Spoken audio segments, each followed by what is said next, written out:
শত্রুরা মাথার উপরে চলে আসছে, এখন আমাদেরকে পেয়ে যাবে। হযরত সঙ্গে সঙ্গে আল্লাহর নবী এই কথা শুনে মনে মনে এমনভাবে আল্লাহর কাছে এরদা করলেন, আল্লাহ তাই হবে নাকি? আমার আল্লাহ হযরত জিবরিল আমিনকে আল্লাহ পাঠিয়ে দিলেন, জিবরিল যাও আমার বন্ধুর সাথে, আমার বন্ধুর বন্ধু রয়েছে, মনে মনে কষ্ট এনেছে, তাড়াতাড়ি যাও। আমার বন্ধুর বন্ধু মনে করেছে এই গুহার মধ্যে তারা দুইজন ছাড়া তাদের সাথে আর কেহ নাই, মনে করেছে একটু সুসংবাদ দিয়ে দাও।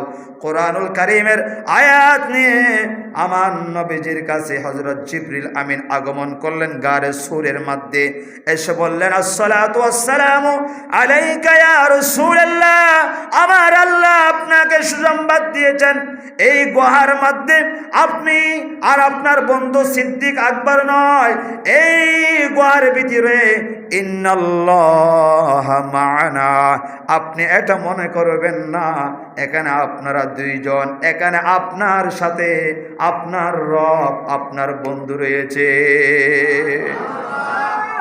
এই গুহার ভিতরে আপনার বন্ধু আছে, এখানে আপনাকে শত্রুরা কখনো পাবে না, আপনাকে শত্রু